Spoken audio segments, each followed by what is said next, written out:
at a difficult passage in this particular video. It's a philosophy-based passage. Also, there are 4 questions. So the video is going to be slightly longer, so you can probably watch it in 2 parts or probably never watch it. It's your call. But a couple of things before I jump into the passage. You have to, when you're reading a difficult passage, somebody who's not aiming for anything beyond 85 to 90 percentile, you should have a natural filter or calibration to be able to avoid passages like these. Probably first 3-4 lines should tell you. Okay, so invariably you'll almost always know after the first 3-4 sentences, things like what is the subject and what is the style of the author. Does he write long? Does he or she write long sentences? Do these authors use? Does the author use difficult words, complicated logic? Okay, every author has certain signature. You can find it out from the first 3-4 sentences. It's your fault if you already wasted 1.5-2 minutes on a passage. Okay, usually get this doubt from students as to what should you do when you realize after 3-4 minutes that you don't understand anything. It's your fault. You should not go down to 3-4 minutes before you realize that. First 30 seconds should tell you whether you feel you have the capability to do the passage or not. And you obviously have a goal, right? Target percentile or score that you want to get. So depending on that, do you need to really attempt?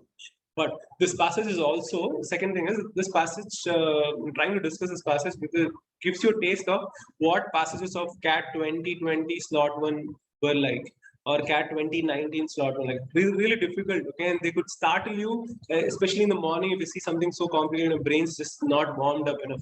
Okay, so the point is that you should be able to practice these passages from time to time. Okay, I'll show you the passages first.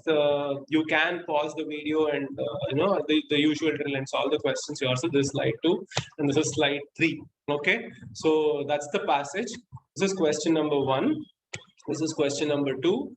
This is question number 3, and this is question number 4. So you know that you can pause the passage, solve it. Ideally speaking, because it's a slightly longer passage, and I've given you 4 questions, and this is still early time, depending on when you are actually watching this video. But 90 percentile, the average 90 percentile should not take more than 12 minutes for this exercise. Okay, the passage reading and solving the questions. But if you're aiming to be a 99 percentile, then this should be done in 10 minutes flat. Okay, if you're only looking to clear the cutoff, okay, and probably could take up to 14 minutes, provided you get at least 3 out of the 4 correct. If you're taking 14-15 minutes, but you're getting like 3 out of the 4 incorrect, then what's the point of taking so long? Okay, anyways, let's look at the passage. What happens to us naturally contrasts with what we do. But in his paper, Moral Luck, okay, watch out for the style. Okay, this happens a lot in a CAT GMAT passes where a research or a survey or a paper is being discussed. So whenever something like that is being given, ask yourself, okay, what exactly is going to happen in this paper? Right? What happens to us versus what we do? So what things which are in our control and things which are not in our control. If you want to draw a rough, estimate of what is going to happen in this passage. But in his paper, Moral Luck, the British philosopher Bernard Williams conjures or creates the example of a lorry driver who hits and kills a child. The driver didn't kill the child due to being drunk or driving carelessly. He was just unlucky. So these anecdotes, right? The term for this is anecdotes, short story to drive home the point. Makes your life a little easier because they're easier to read, obviously written in simple language. And before you go down to the passage and figure out what exactly is happening, the dense theory, stories like these, examples like these help. It's also important for you to read them fast, okay, and pay attention to what is the story. He was just unlucky. In such a case, as Williams later put it in his book Shame and Necessity, okay, till here, we actually did not even come to the point. Okay, so when you're rereading this passage to look for the answers to particular questions, you need not read this part at all. There's nothing in this part. The terrible thing that happened to him through no fault of his own was that he did those things. So the stress is on did. If you did not spot this here. That's why this is in italics, isn't it? He hit and killed the child. Luck can do more than just happen to us. It can affect what we do. This is where the most important keyword of this particular paragraph has been introduced. Obviously, here it's name of the book, so you may not pay attention. But remember that every paragraph, how do you summarize a paragraph? This is how you summarize, okay? At the end of a paragraph, ask that question. What is the single most important word or couple of most important? You can't go more than 2, okay? Because it's difficult to remember more than 10 to 12 words in a passage. So 2 words per paragraph will give you about 10 words per passage, right? He hit and killed the child. Luck can do more than just happen to us. It can affect what we do, which is the other important word. Or to put it another way, what we do is not fully in our control, okay? This is the other keyword. So luck and control are 2 things that are being discussed in this particular paragraph. Williams gave a name to an emotion that can accompany doing bad things through bad luck. And through bad things to bad luck takes us back to this particular example. Okay, the lorry driver who killed a child but did not do it intentionally. Right? It's called agent regret. This is the next important keyword for this paragraph. This is different from remorse. So there's a comparison. When there are comparisons, don't wait for the questions. The moment you see a comparison in a particular paragraph, read carefully, because question setters, right? It's just like me, right? There'll be a question on this. Obviously, you know that, no? We like this differentiation or dichotomy, it's called. Okay? In school, you used to do that. 5 differences between air and water. Draw a line and write, isn't it? That's called dichotomy. So whenever there's a dichotomy, question setters get attracted to setting a question on it. So don't have to wait to confirm whether there's a question or not on that. When you read something in the passage where a couple of things are being differentiated, pay attention. Okay, this is different from remorse. So there's agent regret and there's remorse, which Williams linked to doing bad things voluntarily. So one is out of control, and one is regret happens when you do stuff even though you are in control, or rather of things that you did intentionally or deliberately. The driver's tragedy isn't that he was speeding or driving carelessly. Voluntary things that might arouse remorse. Semicolon. So second part, the more important idea in the sentence will come now. His tragedy is simply that he killed someone. So his tragedy is not that he did something bad. His tragedy was that something bad happened, even though he did not intend it, or even though he is, he did not do it voluntarily. We still did not bring the word blame into it yet. Agent regret latches onto this. What the driver regrets is that he did it. Again, it italics, right? He killed the child. So if you notice, we're not trying to ascertain whether this guy is supposed to be blamed or not. All we're trying to figure out here is what's regret and what is remorse. So regret is when, is based on the consequence of whatever this guy did. Remorse is when you did something voluntarily and bad things happen. Okay, that's the differentiation. So there is luck involved in case of regret, right? The problem with luck isn't just that it can affect what we do in minor or unimportant ways, though it does see. These are extra modifiers which the author gives you as an afterthought. Okay, it's not really that important. So don't get distracted. Read it, but don't get distracted. Okay. So main idea is that luck is not just that it can affect what we do in minor or unimportant ways. The problem is that it can also affect our actions in life-altering ways. See, here I want to draw your attention to an interesting sentence structure. Okay, the problem with luck is not just that whenever you see something like that, it's a very common use sentence structure. It's not just that A, and then it will always be followed by it is also, okay, which you notice is going to come here. The second part is always going to be important. It isn't just that you have to read 10,000 words a day to get 99 percentile in VRC. You also have to understand what you're reading and improve your vocabulary, something like that. Okay. So the problem with luck isn't just that it can affect what we do in minor or unimportant ways. It can also affect our actions in life-altering ways. So obviously, once you read life-altering, this unimportant way is not so important. Can you see that? So this part you can pretty much remove it. So good reading comprehension is all about knowing what part to remember and what shaft to sift on. So you have to be a good reader. You have to figure out which part is important, which part is not important. You can imagine the driver feeling a deep and miserable regret that ruins the rest of his life, and it seems that he's rational. Colon means that elaboration of why he seems rational, or why we said so. He feels terrible because what he did through no fault of his own was awful. It's just deeply unsettling to realize how much luck can affect what we do. The rest of it is all elaboration of this one central idea that luck can affect our actions in life-altering ways. Okay, so first paragraph we spoke about luck and control. Second paragraph we spoke about agent regret and remorse. Third paragraph we spoke about how luck can affect our actions in life-altering ways. But which is the contrast marker? The big contrast marker is almost always coming, especially in CAT passages. Okay, so there will be an idea and then there will be a but or a however, what, and then they shift. It's like, think of it like a graph. Okay, I want you to always think of a reading comprehension passage like a graph. So passage starts like this, changes direction, goes somewhere else, changes direction. These are called inflection points, and you see contrast markers here. So this will be paragraph 1, this will be paragraph 2, and this part will be paragraph 3. There will be but, then there will be however, and there will be nevertheless. So shift of tones and direction. So a good reader almost always follows that flow. And that also helps you draw the flow chart in your head. Because at the end of the day, if you want to score really high percentiles in VRC, you need to read as little as possible second or third time. Which means the first time itself, you need to have a mental map of what you read, isn't it? So Up till here, the author is saying, okay, fine, luck can change stuff for us, luck can affect us in life-altering ways. But should we be unsettled?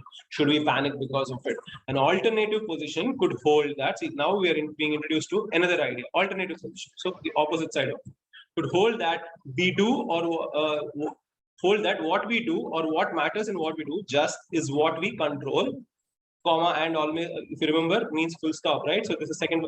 So comma and you stop, process what you read, then move on. Okay, comma and just elongate a sentence so long. Sometimes you read the second part, forget what happened before the comma and. Okay, so whenever you see a comma and, comma or, comma but, okay, these are called coordinate conjunctions.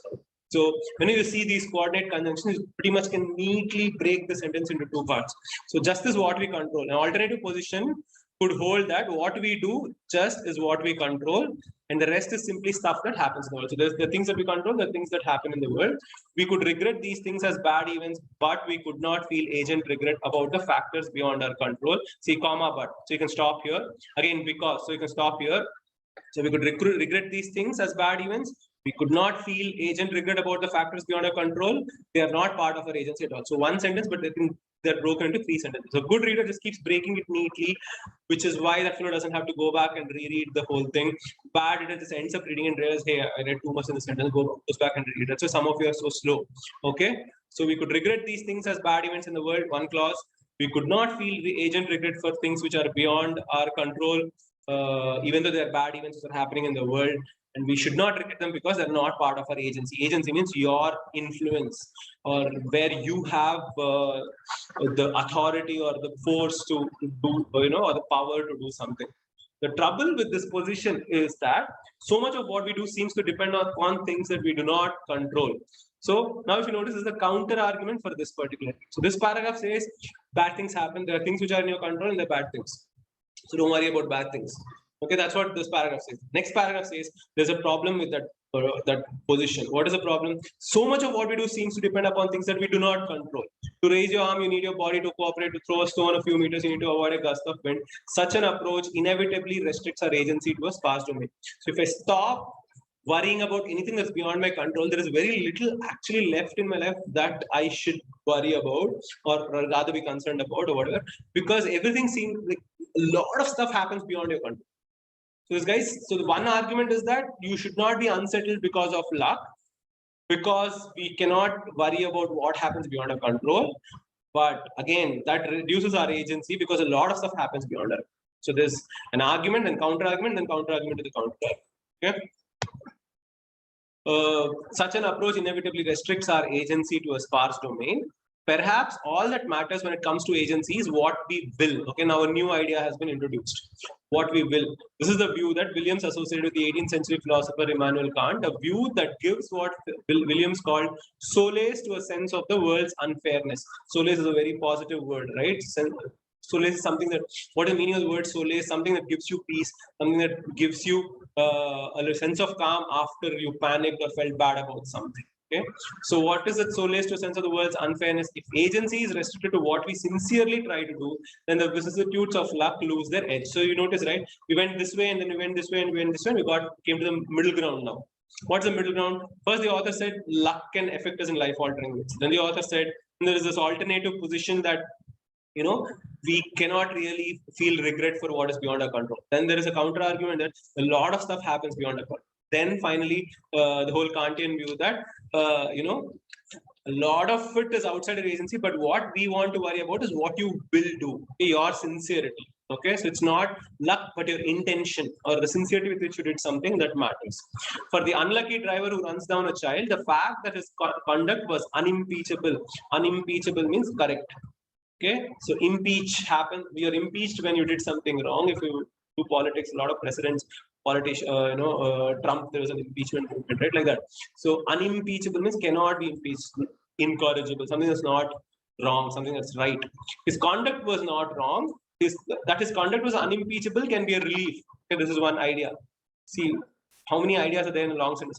For the unlucky driver who runs down a child, the fact that his conduct was unimpeachable can be a relief, and it can set him apart from those who are malicious or reckless. Drunk driving and kill somebody versus somebody who killed someone by mistake.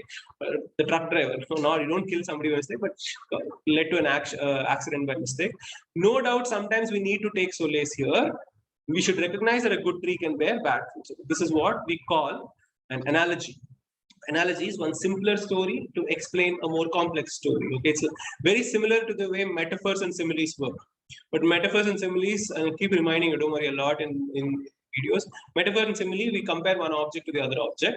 In analogy, you compare one event to another event. So obviously, analogy is like a story, right? So it's like saying a good tree can bear bad fruits. Similarly, your good intentions or your sincerity could still lead to bad consequences, like the case of the truck driver. Okay, but see again, there's a contrast marker all over again. There's a one more twist to the tale. But this solace comes at a cost. So you can feel good that it's only my sincerity that matters at the end of the day, but that solace comes at a cost. What is it? Williams thought that were we to insulate agency from luck altogether, agency would be a superficial concept. Okay, if you're separating out agency and luck completely, agency would end up being a superficial concept, very shallow. The superficiality comes from recognizing that the Kantian picture cuts us off from the world. Kantian picture is this one, the solace. Okay, it's saying that your sincerity matters and the consequences don't matter. Agency in this picture loses much of its power to make an impact on the world. Why does it lose much of the power? Because we are saying that, hey, what's my sincerity matters, what's outside my control doesn't matter, but a lot of it is outside your control, right? It doesn't even let us throw stones or raise our arms, because here, more than our agency, the luck matters, or a lot of other things which are beyond our control matter. So we are paying a cost for the solace. The solace is that you were sincere and you didn't intend for the bad consequences. But the cost of it is that when you start washing off your hands from the consequences, saying that my intentions are good, you also lose the agency to make a change, right? You understand, it's a classic, it's a beautiful passage, which also classic optimist cynic argument, okay? Even in real life, you'd see, when you have smart friends, you'll see debates like one guy wants to change the world and the other guy says, hey, no point, no matter what you do, we always, it's like how Matthew McConaughey in Detective had that cynic's voice. So that guy talking to an optimist, like say Tom Hanks in one of his Good Gentleman roles. So when they debate what will happen, one guy saying, hey, everything's bad, one guy saying, hey, everything's beyond your control, so all gone to shit. But the other guy saying, no, we can do something about it. So our agency matters. So the cost of the solace is that, hey, I'm not responsible for the bad consequences, just bad luck. I was sincere. The cost of that solace is that you also wash out your hands on the fact that you have no agency. Okay, so when something good happens, also you're basically saying, I didn't do it because things just happen. So that's the cost of the solace according to the author. Okay, wonderful passage. I hope it makes sense to you, but it's also beautiful to read. Okay, the tone, the style, this kind of style is called argumentative style. Okay, you would see this in terms of tone of the author is not biased. Okay, remember that the author is not taking sides, but an argumentative passage will have the structure and it's actually good for people who want to score more marks. Argumentative passage helps you draw a flowchart very neatly, because idea one, counter idea 2, again counter. So argument, counter argument, argument, counter. It's called an argumentative passage because not just one idea.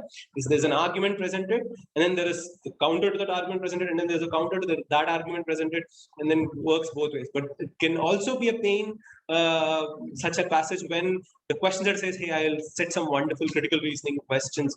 Because it's very easy to set critical reasoning questions when there are so many arguments in a passage. So both pros and cons. But try to read passages like these, okay? Anyways, let's look at the questions. The difference between agent regret and remorse. This is a question you should not have to go back to the passage to be able to answer. Okay, this you want to back yourself to answer if you understood the passage properly, right? The former is associated with bad luck, while the latter is associated with bad intentions. Now, here's the thing, right? Bad actions is different from bad intentions. So, reckless driving, for example, you feel remorse for reckless driving or drunk driving because you did it voluntarily. But again, bad intentions is not in the picture, okay, if you remember. So it's bad actions done voluntarily. Remorse comes when you did something bad voluntarily, but not necessarily with good intentions or bad intentions. We did not discuss the intention in that particular part when agent regret and remorse was discussed. Okay, so this option you should be able to eliminate. The former exonerates the doer, while the latter holds the doer culpable. Culpable means you are to blame. Exonerate means you're not to blame. Free from blame. Oner means burden. Onerous, that's why it's ominous. Okay, exonerate, remove the burden. So the former exonerates the doer. When you say you're talking about blame, it's a really good student will save time by eliminating it there itself. We did not discuss blame. Who's right and who's wrong was not the point of the passage at all. The point of the passage was not whether someone's right or someone's wrong. The point of the passage is just that, hey, you did it, but it's bad luck. We can't do much about it. Let it go. Don't feel regret. That was the point. That was the discussion. It's not that you are wrong or you're right. So exonerating somebody or finding somebody culpable is not the point of the passage, isn't it? Not the point of this particular discussion, at least, right? So you can eliminate option B. You should be able to eliminate option B really fast. Third one, the former is caused by voluntary actions influenced by bad luck, whereas the latter is caused by voluntary actions without bad luck. So voluntary actions without bad luck is a red flag, because the author did not put it this way, that something's voluntary but with bad luck. So agent regret does not come when you did something voluntarily but with bad luck, and that's not differentiation, that both were done voluntarily. In one case there was bad luck, in one case there was no bad luck. That is not how the author put the difference between agent regret and remorse. Agent regret is when you did something, okay, maybe voluntary, but the bad thing happened involuntarily. The bad part happened involuntarily, okay, not voluntarily. So you can eliminate the option here in the first part, or you can just look at the second part and eliminate it. Voluntary actions without bad luck. So if there's no bad luck, then what was there? Whether luck is involved in case of remorse or not is not been discussed again in the past. You should not put luck and remorse together either in the argument. So C looks close, but C is also, if you have trouble with C, right? Let's say you're not able to eliminate, keep it aside. You don't have to find the answer in the first reading itself. Right? You go to D, then you will be able to compare it. The former arises from doing bad things unintentionally. Can you see the difference now? Voluntary actions, bad luck, bad things unintentionally, whereas the latter involves doing bad things intentionally. So bad things intentionally versus bad things unintentionally. Which is, so now the confusing bit, only confusing bit here is you don't see the word luck in option D. So then you start wondering, if luck is not there, should that be my answer? But when you talk about bad things happening unintentionally, it's nothing but bad luck, isn't it? So the word luck is not there, but the idea is still there in this particular option. That's what you should be awake to, in a way. So the former arises from doing bad things unintentionally, whereas the latter involves doing bad things intentionally. Bad things intentionally is what leads to remorse, right? You did something voluntarily. Now, one of the things that a good reader should also ask is, when you're feeling, let's say when in case of drunk driving or reckless driving that led to an accident, which should cause remorse and not regret. Remorse. Did you do it intentionally? You may ask a question, but that's again outside the scope of the passage. As far as the passage is concerned, remorse has been associated with those actions where things did not happen beyond your control. Things were under your control and they happened. That's why we meant bad things intentionally. It does not mean deliberately going and running over somebody in an accident. No, it is not taken that way. So remorse happens when you do bad things intentionally, meaning that whatever bad thing happened, you had a role to play in that. Your intention had a role to play in it. Like getting drunk and driving, you had a role to play. Bad things unintentionally means you did not plan or imagine for something bad. Okay, so D might look tricky, but again, if D puts you in doubt, which it should if you're actually thinking well, you compare it to all the options, see, okay, which is more wrong and which is less wrong. And CAT always comes down to that, which is more wrong, which is less wrong, isn't it? So former associated with bad luck, latter is associated with bad intentions. Okay, you have to learn to compare these two bits also. If you notice, they're very close, right? Bad luck versus bad intentions. Doing bad things intentionally are different. That's the other mistake some of you might make. You think, hey, A has bad intentions, B has bad things intentionally. You end up reading it the same way, okay? But they're not the same. Doing bad things intentionally is not bad intentions. You did bad things intentionally means that your intention led to something bad happening, okay? Versus you wanted something bad to happen. Are two different things again. That's why philosophy passages are so difficult, with a very, very thin line. So be a little careful. If you get that doubt, let's say we'll take it one more level and we want to compare option A and option D when it comes to, bad intention, bad things intentionally. You wonder, you are not able to eliminate bad intentions when you're not able to justify bad things intentionally in your head, let's say, which is again a good sign. If you're not able to justify your answer, don't go for it forcibly. Don't have confirmation bias. But given the passage, which is closer, bad intentions is closer or bad things happening, but intentionally is closer. Okay, that will give you some clarity. The passage did not talk about bad intentions of a person as far as the truck drivers, lorry drivers, and whatever the action was concerned. It was talking about the consequence. It's a bad action versus bad intention. So it's close. Bad action is closer to what happened in the passage than bad intention. So you have to break it down like that and compare. So even if you have to go with one of these, you would rather go with bad things intentionally than bad intentions.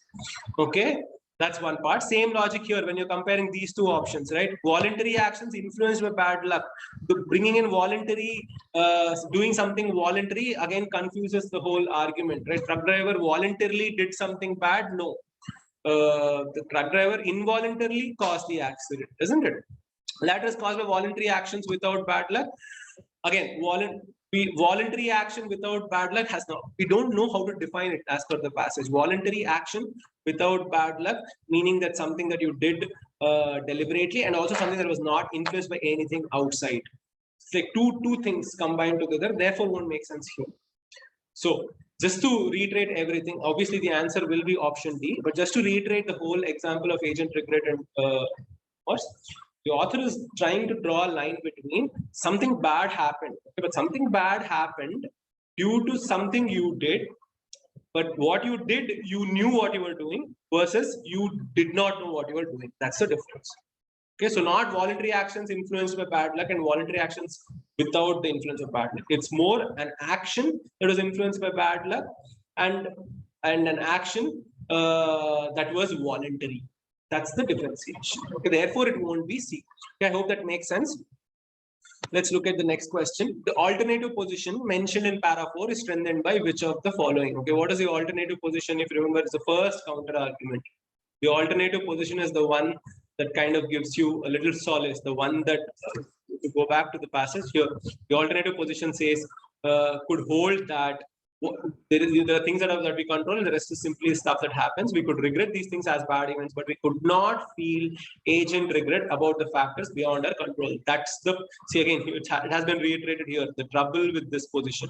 So alternative position is this part.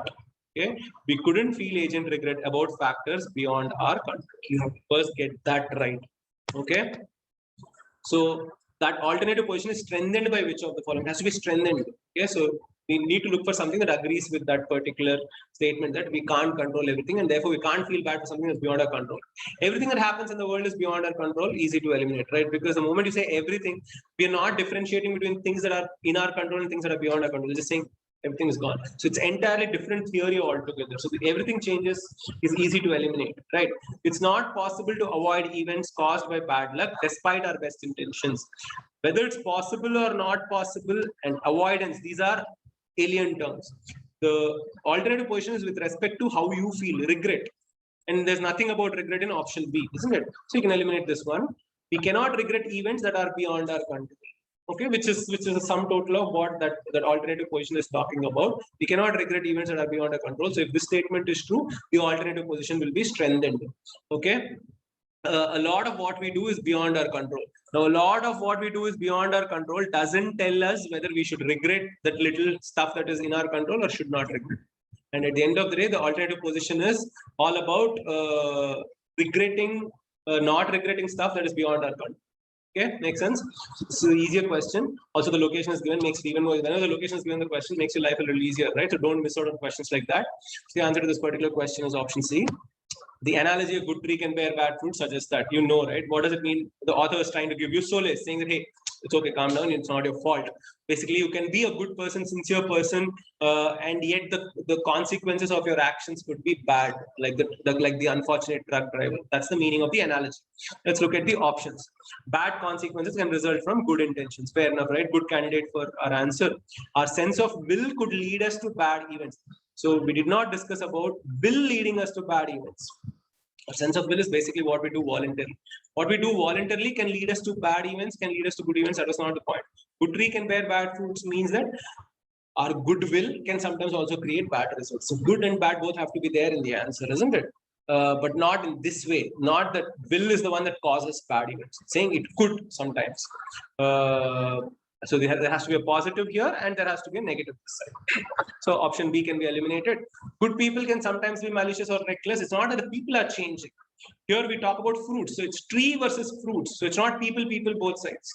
So good people can sometimes be malicious means good people became malicious people. It's like saying a good tree became a bad tree, but that's not the analogy. The analogy is a good tree can bear bad fruits, right? So it's the consequence of the actions. So C is also easy to eliminate.